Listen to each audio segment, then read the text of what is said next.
Oke, baik. Selamat sore. Assalamualaikum warahmatullahi wabarakatuh. Terima kasih pada kesempatan sore ini kita kembali berjumpa untuk berjumpa dengan perkuliahan mata kuliah akuntansi manajemen secara online. Semoga kalian semua dalam keadaan sehat walafiat, dan saya sebelumnya mengucapkan selamat menunaikan ibadah puasa di bulan suci Ramadan. Oke, baik. Langsung saja di sini untuk mempersingkat waktu. Pada kesempatan sore ini saya akan menjelaskan tentang materi yang berkaitan dengan biaya relevan. Oke.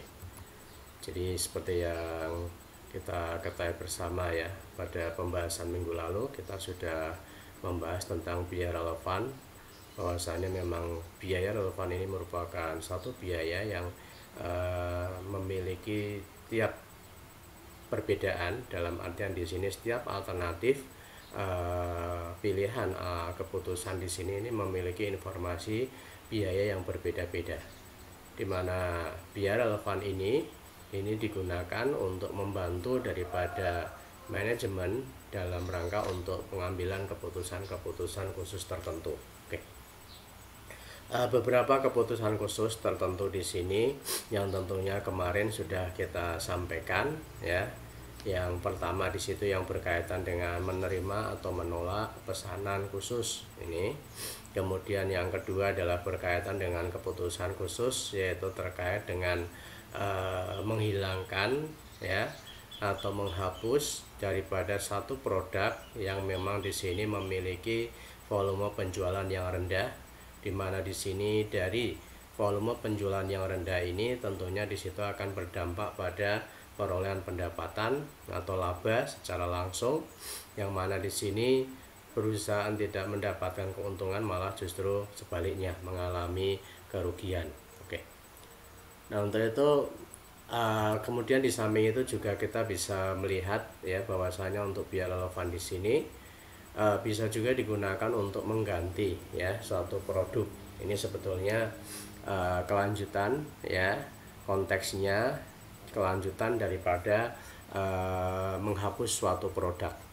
Jadi kalau minggu lalu kita sudah menjelaskan tentang bagaimana suatu keputusan diambil, apakah suatu produk ini dipertahankan atau dihapus. Nah, untuk selanjutnya keputusan khusus yang ketiga di sini yaitu berkaitan dengan mengganti suatu produk.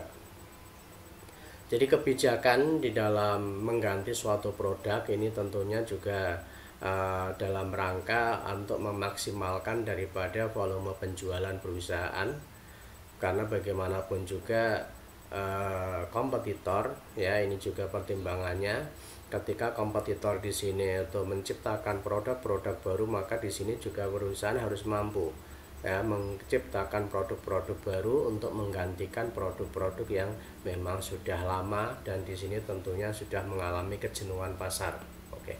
Nah, tujuannya di sini daripada mengganti produk ini adalah suatu produk yang sudah tidak punya potensial, tidak potensial lagi dengan produk yang baru yang lebih menguntungkan ini ya. Jadi mengganti suatu produk yang memang sudah tidak potensial. Oke.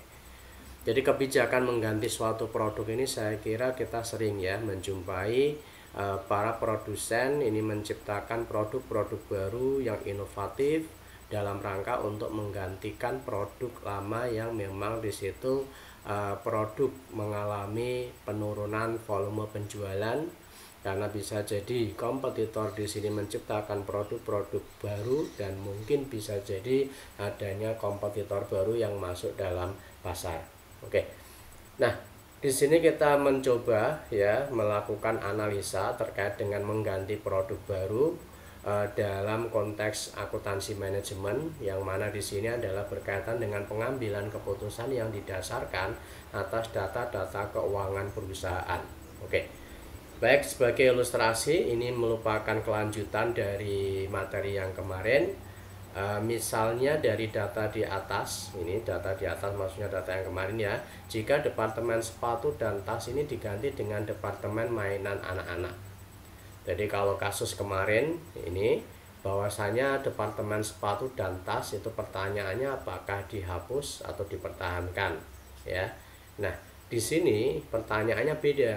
Departemen sepatu dan tas yang mana di situ volume penjualannya ini rendah, dan di situ apakah sepatu dan tas ini dipertahankan atau diganti dengan produk lain yang dilihat lebih kompetitif ya, memiliki keunggulan dalam bersaing atau memiliki potensi pasar baru. Oke. Nah, di sini untuk data daripada departemen mainan anak-anak, jadi di sini kasusnya adalah sepatu dan tas ini akan diganti dengan departemen mainan anak-anak. Nah, maka dari itu kita melihat data estimasi atau data anggaran daripada mainan anak-anak. Ini diperkirakan untuk hasil penjualan ini adalah 125 juta ini dalam satu periode. Kemudian untuk biaya variabel yang harus dikeluarkan oleh perusahaan dalam rangka untuk proses produksi di sini adalah 90 juta. Kemudian untuk berikutnya adalah informasi yang berkaitan dengan biaya tetap terhindar. Jadi tentunya pada pembahasan minggu lalu kita sudah menjelaskan bahwasannya untuk biaya tetap sendiri di sini ada dua jenis. Ada biaya tetap terhindar dan ada biaya tetap tidak terhindar. Nah, ini. Jadi informasinya di sini adalah biaya tetap yang terhindar. Dalam artian biaya tetap terhindar ini adalah biaya yang otomatis akan hilang ya, tidak dikeluarkan oleh perusahaan apabila perusahaan itu menghapus produk tersebut atau mengganti produk tersebut. Nah, ini sehingga ketika departemen sepatu dan tas ini dihapus, maka biaya tetap terhindar itu akan hilang. Kemudian muncul ya biaya tetap baru yang berkaitan dengan biaya tetap terhindar untuk mainan anak-anak. Nah, ini. Jadi ini adalah informasi yang berkaitan dengan perkiraan untuk produk baru yaitu departemen mainan anak-anak. Oke. Nah, kemudian dari contoh data di atas di sini, maka berapakah laba yang akan diperoleh jika departemen sepatu dan tas itu diganti dengan departemen mainan anak-anak? Oke. Nah, di sini kita bisa lihat bagaimana untuk penyelesaiannya. Jadi sama seperti minggu-minggu lalu ya. Jadi di sini kita bisa menyajikan data analisa di sini dalam bentuk tampilan tabel sehingga nanti di sini membantu dalam memudahkan, membantu di dalam membandingkan daripada alternatif-alternatif yang ada. Oke. Jadi untuk menentukan apakah departemen sepatu dan tas itu perlu diganti dengan departemen mainan anak-anak, maka diperlukan perhitungan untuk mencari laba atau ruginya. Jadi memang di sini yang perlu kita garis bawahi sebagaimana tujuan daripada perusahaan melakukan aktivitas bisnis yaitu dalam rangka untuk menghasilkan laba yang optimal.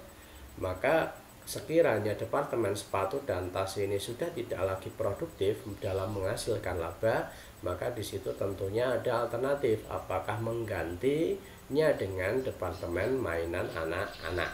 Oke, baik. Nah, ini Anda bisa melihat di sini ya, ini adalah alternatifnya. Pertama adalah mempertahankan departemen sepatu dan tas, dan yang kedua adalah mengganti departemen sepatu dan tas. Ini merupakan selisihnya. Kemudian untuk ini adalah untuk informasi yang berkaitan dengan penjualan, biaya variabel, margin kontribusi, biaya tetap terhindar, laba sebelum biaya tetap tidak terhindar. Oke. Jadi untuk yang pertama di sini yaitu berkaitan dengan mempertahankan produk sepatu dan tas atau departemen sepatu dan tas. Ini dari hasil penjualan yang nanti bisa diperoleh oleh perusahaan. Ini adalah sebesar 405 juta. Nah, ini adalah data dari yang kemarin, untuk presentasinya juga sudah saya share ya. Oke. Ini kemudian di sini kalau untuk mempertahankan departemen sepatu dan tas, penjualan hasil penjualannya adalah 405 juta. Dan di sini ketika mengganti departemen sepatu dan tas dengan departemen mainan anak-anak, maka di sini untuk penjualannya, hasil penjualannya adalah 455 juta. Jadi di sini tampak selisih daripada dua alternatif di sini, yaitu pertama mempertahankan dan yang kedua mengganti, di mana selisihnya adalah 50 juta. Jadi hasil penjualannya di sini menunjukkan lebih besar mainan anak, departemen mainan anak. Oke. Kemudian di sini juga untuk konsumsi biaya variabel juga berbeda ya, di mana ketika perusahaan mempertahankan departemen sepatu tas, maka untuk biaya variabelnya ini sebesar 300 juta. Sedangkan kalau mengganti dengan departemen mainan anak, maka di sini biaya variabel yang harus dikeluarkan oleh perusahaan adalah sebesar 330 juta. Nah, jadi dari biaya variabel di sini ada selisih sebesar 30 juta ya, di mana mempertahankan ternyata lebih efisien ya dalam biaya variabelnya.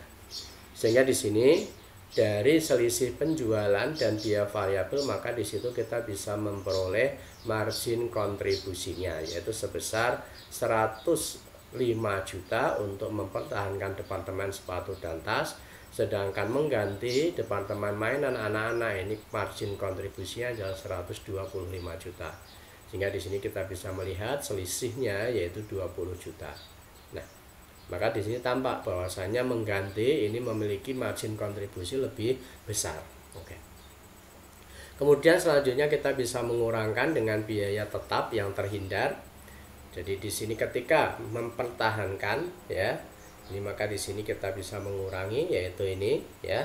Kalau untuk mempertahankan dikurangi dengan 46 juta, sedangkan kalau mengganti di sini dikurangi dengan 53 juta. Nah, dari sini tampak ya untuk biaya tetap ya yang terhindar ini memang konsumsinya lebih besar mengganti dibandingkan dengan mempertahankan. Oke, selisihnya 7 juta.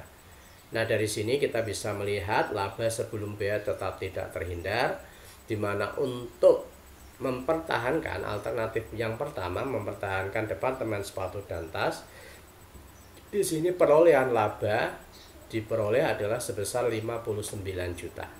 Ya.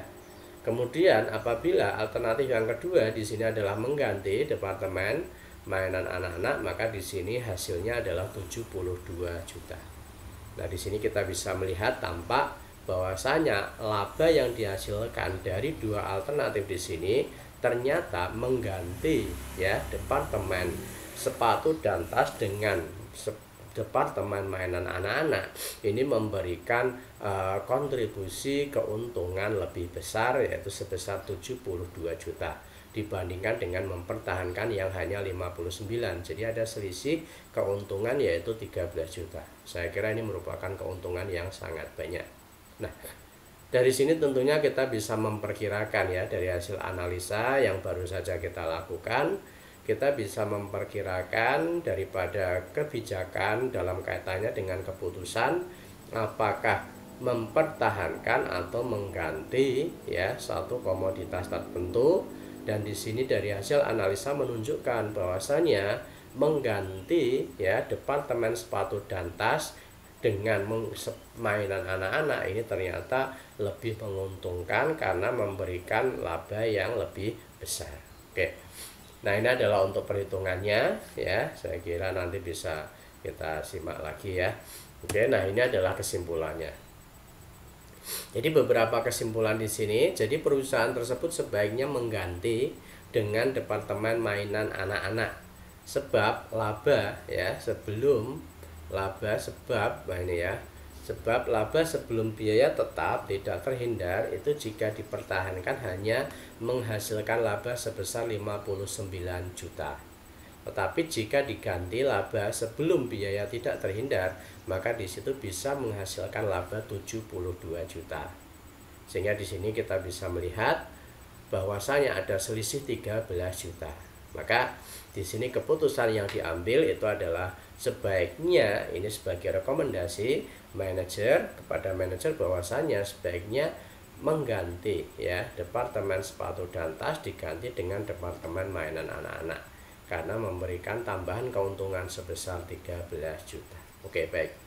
Jadi itu hasil daripada analisa yang berkaitan dengan biaya relevan untuk kaitannya dengan proses pengambilan keputusan yang mana di sini adalah berkaitan dengan apakah mengganti produk baru atau mempertahankan.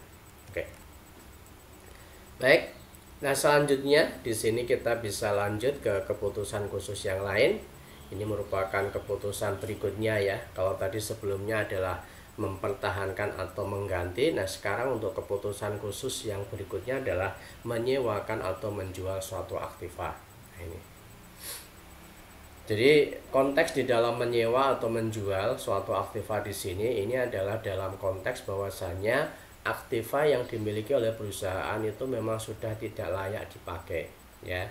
Dalam artian perusahaan memiliki aktiva di mana aktiva di sini umur ekonomisnya sudah habis sehingga aktiva tersebut itu tidak bisa digunakan dengan baik, ya. Ini. Oke, nah.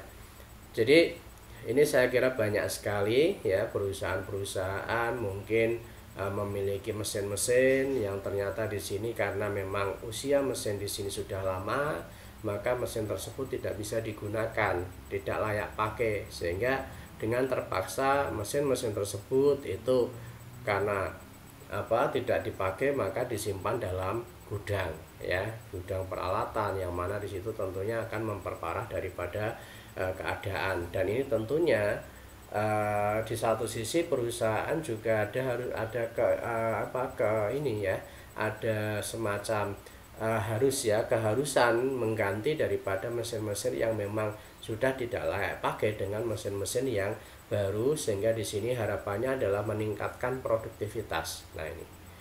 Jadi apabila suatu aktiva sudah tidak layak dipakai lagi karena sudah dimakan umur, nah ini ya, sudah lama dan tidak produktif lagi, maka perlu diganti, yaitu dijual atau disewakan. Nah, ini ada alternatifnya. Jadi ketika mesin-mesin, alat-alat yang dimiliki oleh perusahaan yang mana umur ekonomisnya sudah habis, mesin-mesin alat-alat tersebut sudah tidak produktif lagi, ya, maka di sini apakah mesin-mesin ini itu disimpan, ya, disewakan atau mungkin dijual, ini ya.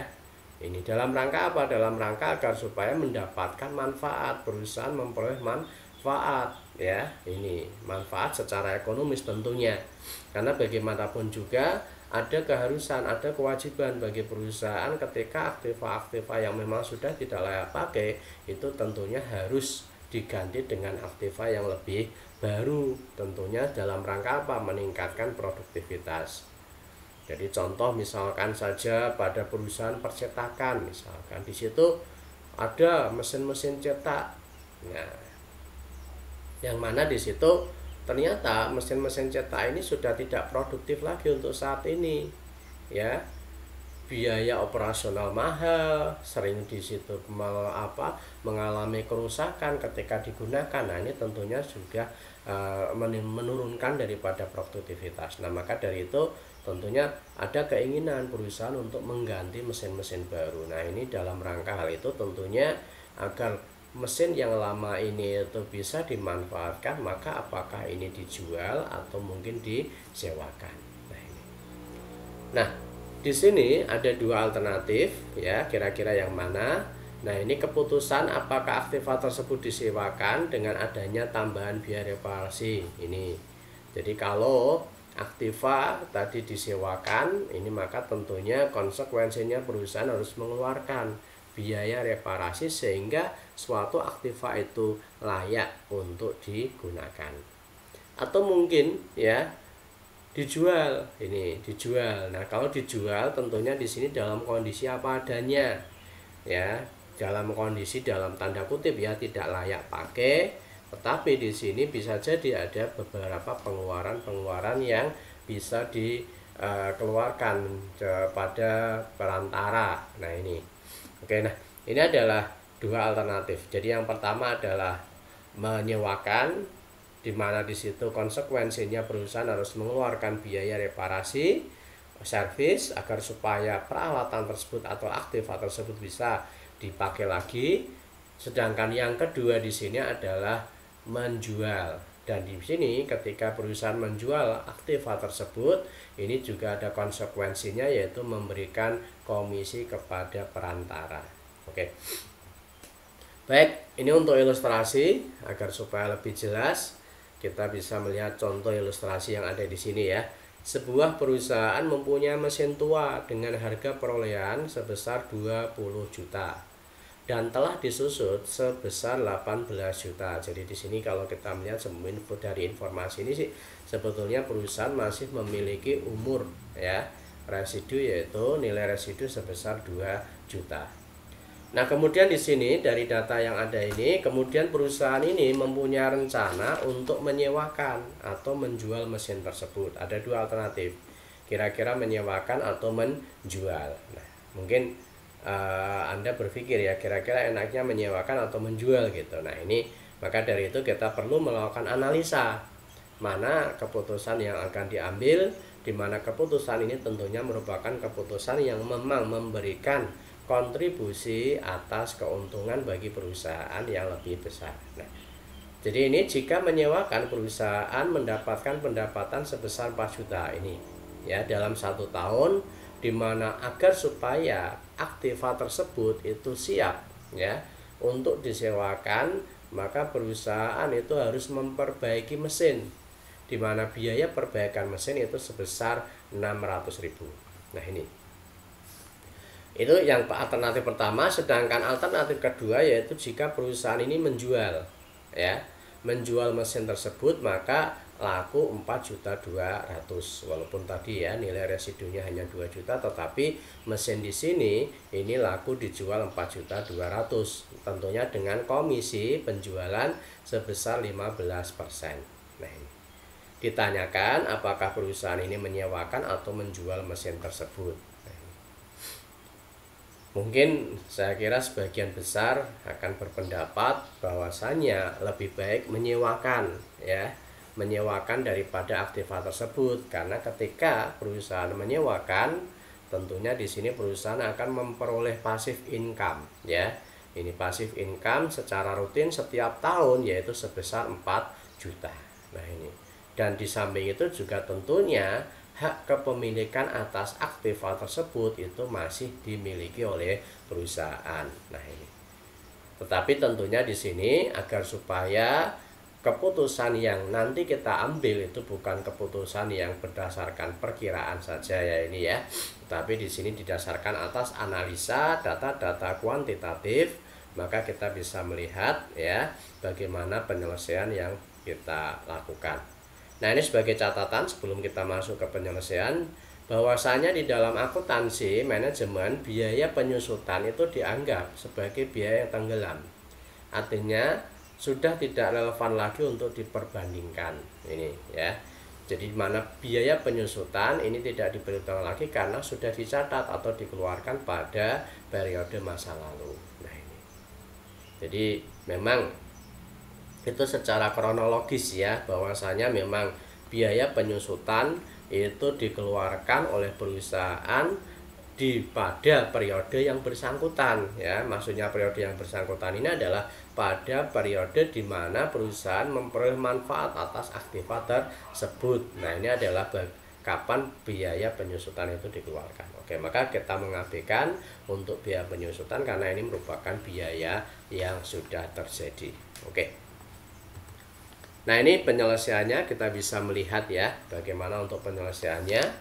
Jadi untuk dapat menentukan dua pilihan tersebut ya perlu adanya perhitungan rugi laba seperti di bawah. Ini kita sajikan dalam tabel. Oke, jadi keterangannya di sini ya ada dua alternatif. Yang pertama adalah menyewakan dan yang kedua adalah menjual. Oke.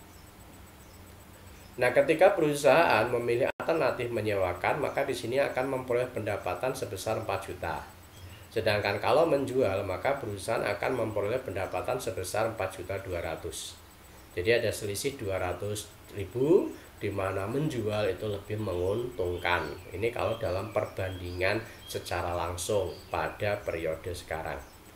Kemudian di sini biaya yang dikeluarkan ini adalah biaya perbaikan ya ketika menyewakan, agar supaya aktiva di sini itu siap untuk digunakan, maka di sini perusahaan mengeluarkan sejumlah biaya yaitu sebesar 600.000 untuk perbaikan.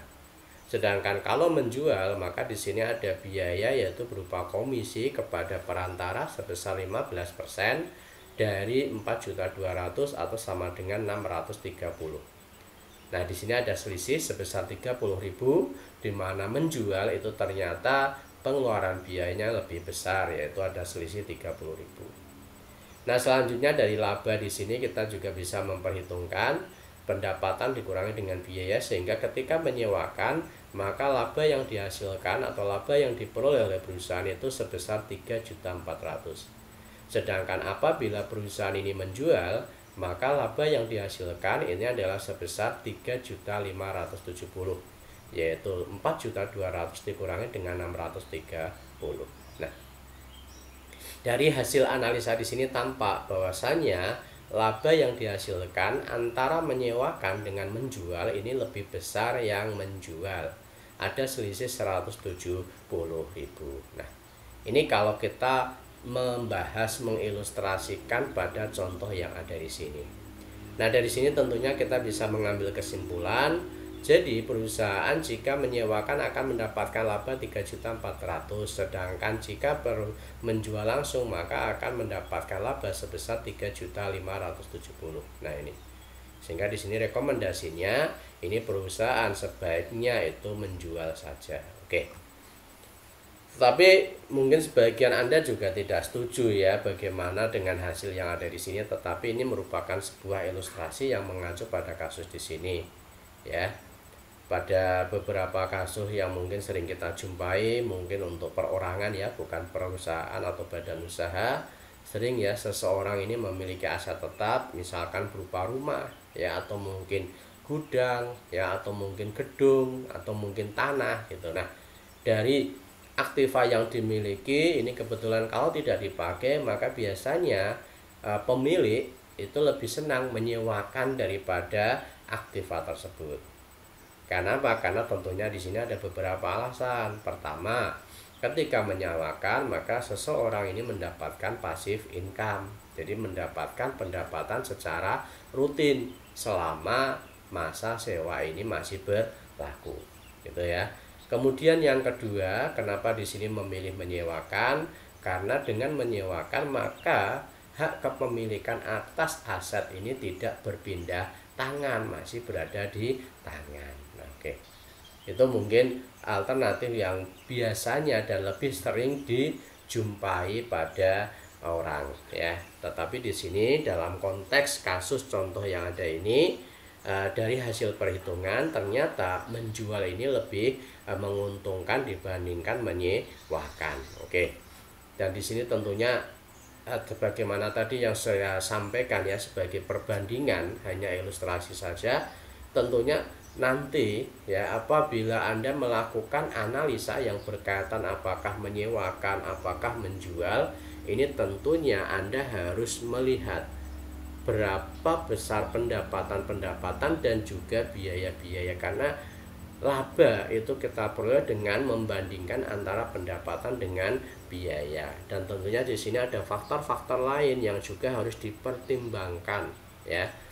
Nah, maka dari itu ini merupakan rekomendasi, tetapi segala sesuatunya ini kembali kepada keputusan manajemen apakah menyewakan atau menjual. Oke. Baik, nah ini kemudian untuk yang berikutnya ini adalah menjual langsung atau memproduksi lebih lanjut. Nah, ini. Jadi kita sering ya melihat ya sebuah komoditas yang ada di pasar. Ini memang ada kalanya komoditas atau produk tersebut itu dijual dalam bentuk setengah jadi ya, dan ada juga produk tersebut dijual dalam bentuk jadi. Nah, ini ada dua, dijual dalam setengah jadi, bentuk setengah jadi, dan dijual dalam bentuk jadi. Nah, ini kita ambil contoh sederhana saja, misalkan perusahaan mebel. Jadi perusahaan mebel di sini memang produk yang dijual ini bisa ya produk yang setengah jadi, dalam artian belum mencapai proses finishing atau proses produksi belum mencapai 100% ini, atau biasa disebut kalau populernya adalah mentahan gitu ya, ini kalau di dalam produk mebel. Nah, apakah menjual dalam bentuk mentahan ya atau menjual dalam bentuk finishing? Kalau finishing berarti sudah siap pakai. Nah, ini. Jadi misalkan kita ada meja, kita ada kursi. Nah, di situ apakah meja, kursi itu dijual dalam bentuk mentahan atau dijual dalam bentuk finishing? Nah, Oke, itu sebagai gambaran awal saja. Tujuannya di sini adalah untuk mengetahui bahwasannya dijual langsung atau dilakukan proses produksi terlebih dahulu, kira-kira mana yang memberikan laba yang paling optimal. Apakah menjual dalam bentuk langsung, menjual langsung, atau tadi yang saya contohkan ya, menjual mentahan itu lebih menguntungkan, atau menjual dengan proses produk lebih lanjut terlebih dahulu atau finishing. Nah ini, oke.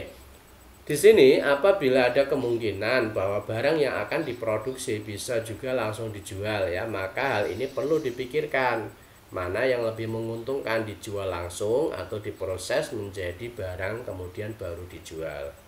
Nah ini sebagai contoh perusahaan penyamakan kulit ini, kalau ini contohnya adalah perusahaan penyamakan kulit di mana ada dua pilihan, yaitu dijual langsung berupa kulit atau diproses menjadi sepatu atau tas atau mungkin produk-produk yang lain. Nah ini, jadi ini adalah kasusnya.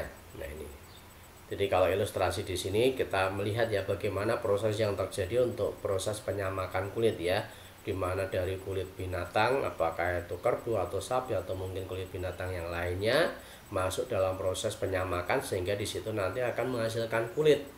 Nah, kulit ini yang nantinya akan ya bisa diproses produksi lebih lanjut menghasilkan sepatu atau mungkin tas atau mungkin produk yang lain. Kalau di Kabupaten Kendal mungkin di sini populernya kulit binatang kayak sapi, kerbau itu jadi produk makanan ya, bukan jadi produk sepatu dan tas ya ini ya. Dan di sini memang sudah sangat populer ya, istilahnya apa itu tadi, kerupuk rambak gitu ya. Nah ini, oke, baik, kembali ke sini. Jadi di sini untuk penyamakan ini ada dua alternatif. Jadi menjual dalam bentuk kulit ya, dijual langsung dalam bentuk kulit atau diproses lebih lanjut kulit tersebut sehingga di situ akan menghasilkan produk baru yaitu berupa sepatu atau tas. Nah, untuk itu kita bisa lihat sama-sama bagaimana contoh daripada ilustrasinya. PT Leotek yang memproduksi barang jenis A dengan biaya produksi sebesar 4.000. Nah ini, dan dapat dijual langsung dengan harga 6.000. Jadi ini adalah untuk produk A ya, dijual langsung sebesar 6.000 harganya, biaya produksinya 4.000. Nah, perusahaan ini mempunyai pemikiran bahwasanya barang tersebut dijual langsung atau diproses menjadi barang B. Ini. Jadi apakah dijual dalam bentuk barang A atau dijual dalam bentuk barang B? Jika diproses menjadi barang B, maka perusahaan ini bisa menjual dengan harga 7.500. Nah, ini kita bandingkan ya. Kalau menjual produk A dalam artian langsung jual, maka di sini harga jualnya hanya 6.000. Tetapi kalau diproses lebih lanjut sehingga menghasilkan produk B, maka harga jual daripada produk tersebut itu mencapai 7.500. Jadi ada selisih 1.500. Tetapi di sini juga konsekuensinya ini ada biaya proses lebih lanjut, yaitu ada biaya tambahan sebesar 1.200. Nah, kemudian di samping itu juga dalam proses produksi lebih lanjut ini untuk setiap unit barang A ya, itu dapat diproses menjadi jenis barang B hanya menghasilkan 9 unit. Nah ini. Nah, perusahaan memproduksi barang jenis A rata-rata adalah 10.000 per unit per tahun. Nah, ini pertanyaannya, apakah perusahaan ini sebaiknya menjual secara langsung dalam artian menjual dalam bentuk produk A atau melakukan proses lebih lanjut sehingga menghasilkan produk B yang mana di sini harga jualnya akan lebih mahal. Oke, baik. Nah, kita bisa lihat penyelesaiannya. Ini adalah informasi untuk jenis barang A, untuk harga jualnya 6.000, biaya produksi 4.000 tanpa proses. Sedangkan untuk jenis barang B, harga jualnya 7.500, biaya produksinya adalah 1.500 ini ya prosesnya. Nah, kemudian setiap 10 unit barang jenis A ini diproses menjadi 9 unit barang B. Rata-rata produksi per tahunnya adalah 10.000 unit. Oke, baik. Nah, langsung di sini kita akan melakukan analisa untuk biaya relevannya. Jadi untuk menentukan dua pilihan, yaitu dijual langsung atau diproses terlebih dahulu, maka ini diperlukan ya perhitungan laba ruginya. Ini ada dua alternatif, yang pertama adalah dijual langsung dan yang kedua adalah diproses. Nah, apabila dijual langsung, maka di sini tampak perolehan daripada penjualannya adalah 10.000 dikalikan dengan 1.000 sama dengan 60.000. Sedangkan kalau diproses, maka di sini 9.000 dikalikan dengan 7.500. Ini sama dengan 67.500. Jadi di sini kalau Anda perhatikan, kalau dijual langsung ini sama artinya menjual produk A. 10.000 ini adalah untuk kapasitas produksi per tahunnya, yaitu 10.000. 6.000 ini adalah harga jual, sehingga di sini hasil penjualannya adalah 60 juta. Sedangkan kalau diproses di sini berarti menjual produk B. Kita tahu bahwasanya dari produk A kalau diproses ke produk B, setiap 10 unit itu nanti menghasilkan 9 unit untuk produk B. Nah, sehingga di sini kalau diproses maka ya ini hasil daripada produk B itu hanya 9.000. Jadi 9.000 dikalikan dengan 7.500. 7.500 ini adalah harga jual untuk produk B. Sehingga diperoleh di sini hasil penjualan untuk diproses adalah 67.500. Dari sini tampak ada selisih 7.500. Oke. Dan di sini ternyata penjualannya lebih besar atau lebih menguntungkan apabila diproses. Nah, selanjutnya di sini untuk biaya proses ini adalah biaya tambahan. Kalau dijual langsung berarti di sini tidak ada biaya tambahan, sehingga di sini nanti laba yang dihasilkan atau laba yang diperoleh oleh perusahaan itu adalah dari hasil penjualan ini, yaitu sebesar 60 juta. Ini tentunya mengabaikan biaya-biaya yang lain ya, kita asumsikan seperti itu ya. Oke.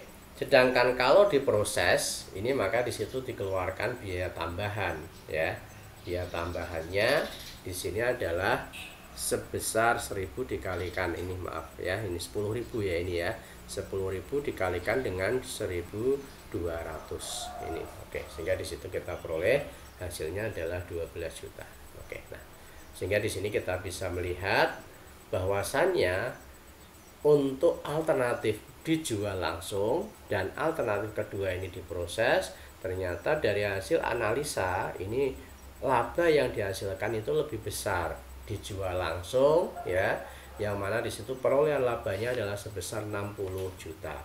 Sedangkan kalau diproses itu hanya 55.500.000, jadi ada selisih 4.500.000. Nah, dari sini maka kita bisa menyimpulkan bahwasannya dari dua alternatif di sini, apakah menjual langsung atau memproses lebih lanjut, dari hasil analisa di sini lebih menguntungkan dijual langsung, sehingga ini bisa dijadikan sebagai rekomendasi kepada manajer dalam kaitannya dengan proses pengambilan keputusan.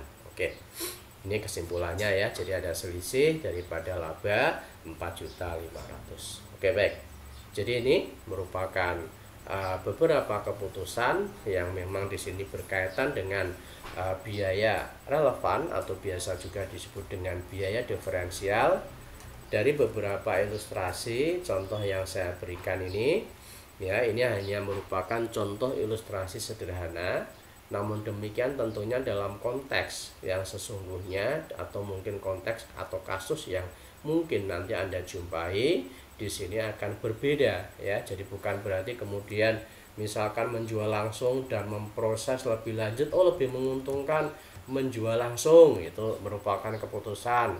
Nah, ini bukan ya, tetapi Anda harus melakukan analisa terlebih dahulu, kira-kira dari analisa tersebut mana alternatif yang paling menguntungkan ya, yaitu yang mendapatkan laba yang paling besar. Jadi ini dasar di dalam pengambilan keputusan. Dari alternatif yang ada, mana yang memang memberikan keuntungan yang paling optimal. Nah, itulah keputusan yang ada diambil. Oke, baik. Jadi ini saya kira untuk materi pada kesempatan sore ini yang berkaitan dengan biaya relevan atau biaya diferensial ya, ini berkaitan dengan pengambilan keputusan khusus. Oke, baik, saya kira itu yang bisa saya sampaikan. Semoga bermanfaat. ya, dan Anda bisa memahami apa yang saya sampaikan. Apabila masih ada hal yang kurang jelas atau hal yang ditanyakan atau hal yang ini ya masih bingung, maka Anda bisa langsung ya menanyakan via WhatsApp atau melalui siakat ya, sehingga nanti di situ Anda bisa ya insya Allah akan saya tanggapi langsung terkait dengan hal tersebut. Oke, baik, saya kira itu ya. Untuk perkuliahan pada sore ini saya akhiri. Terima kasih atas perhatiannya. Insya Allah kita ketemu lagi pada lain kesempatan. Selamat menjalankan ibadah puasa, selamat berbuka puasa, tapi nanti ya. Oke, tetap ya sebagaimana apa yang diinstruksikan oleh pemerintah ya, selalu menjaga kebersihan, cuci tangan secara rutin ya, setiap habis pergi jangan lupa selalu di rumah ya, dan kenakan masker apabila Anda keluar rumah, dan juga jaga jarak baik untuk social distance maupun physical distance. Ini dalam rangka untuk memutus daripada penyebaran virus COVID-19 ya. Kita harapkan di bulan puasa ini semoga virus corona ini bisa segera teratasi ya, bisa hilang, sehingga kita bisa melakukan aktivitas seperti sedia kala, menjalankan ibadah dengan baik ya, dengan lancar ya, tidak ada halangan, dan juga bisa melakukan aktivitas-aktivitas lainnya. Oke, demikian, terima kasih, saya akhiri. Wassalamualaikum warahmatullahi wabarakatuh.